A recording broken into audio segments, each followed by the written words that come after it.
Hello everyone, welcome to DAR lectures, and in this video we are going to study about the theta notation, which is the third in case of your asymptotic analysis, right? The third notation. So let us start first with the definition of theta.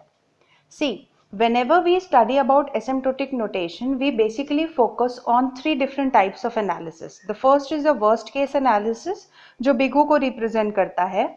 Second is the best case analysis, जो omega को represent करता है. And third one is your average case analysis that lies in between of your, upper case and lower case analysis.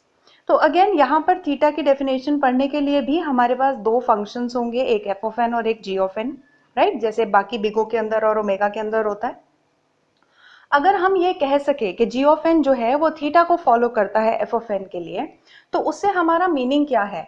If G of N multiplied by two different constant, right, C1 and C2, तो अगर जी of n की एक value हमेशा F of N के ऊपर रहे, right, when it's multiplied by a constant से C2, right, that is वो उसकी अपर बाउंड के तरीके से ऐड करे. And if G of N multiplied by a constant C1 can always be acting as the lower bound of your F of N, अगर ऐसा जी of N exist करता है तो हम कह सकते हैं कि G of n is asymptotically tight bound for F of n.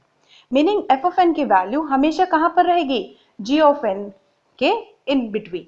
तो हम कह सकते हैं कि ये एवरेज केस एनालिसिस है, जिसमें C1 और C2 हमारे पास दो पॉजिटिव कांस्टेंट्स होंगे और n की जो वैल्यू है that should be greater than equal to n not.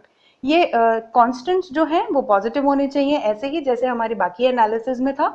लेकिन यस, अगर g जो आपका फंक्शन है दैट इज gn, वो अगर अपर और लोअर बाउंड मीन्स एक तरीके से एक सैंडविच कर सके एफ ऑफ एन का, तो एफ ऑफ एन हमेशा इन बिटवीन रहे, तो we can say that it's, theta will be giving you the average case analysis.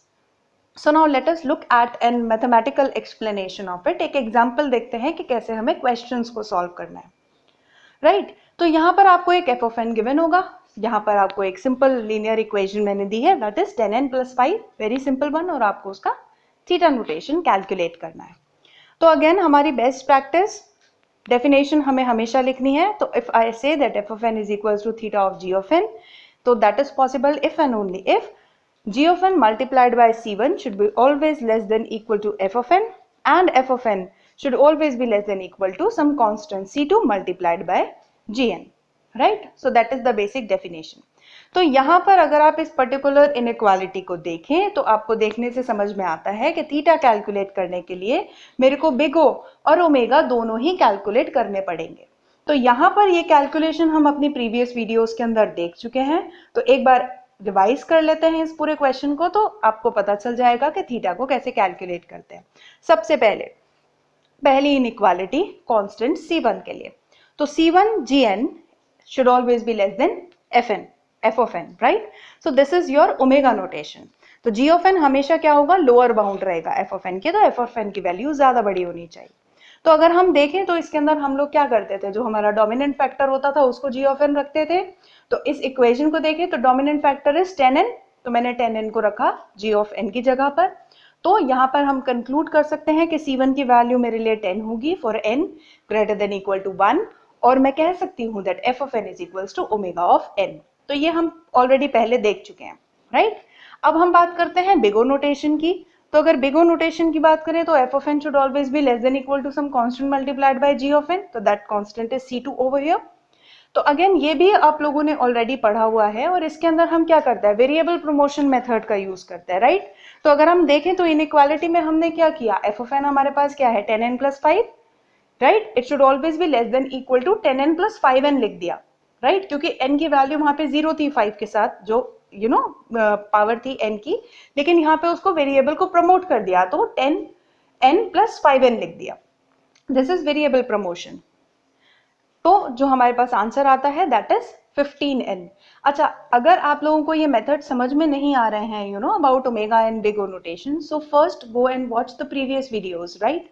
So from there you will be very clear about the definition of both the notation and the way to solve their questions, right? तो यहाँ पे 15n मेरे पास answer आता है. तो again हम compare करें अगर इनइक्वालिटी के साथ, तो we can say that C2 is equals to 15 for n greater than equal to 1 and f of n is equals to big O of n.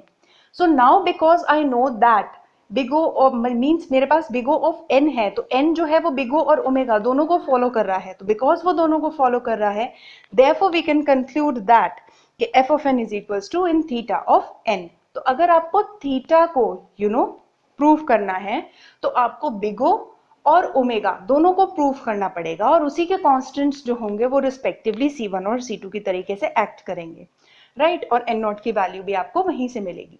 So for solving, the average case, you need to know how to solve the worst and the best case, because obviously average जो होगा वो उन दोनों के बीच में lie करेगा, right? Now I think that it is very easy to calculate and बहुत simple है आपका अगर theta notation की बात करते हैं तो. So that is all with theta notation, and I shall be seeing you in the next lecture. Thank you.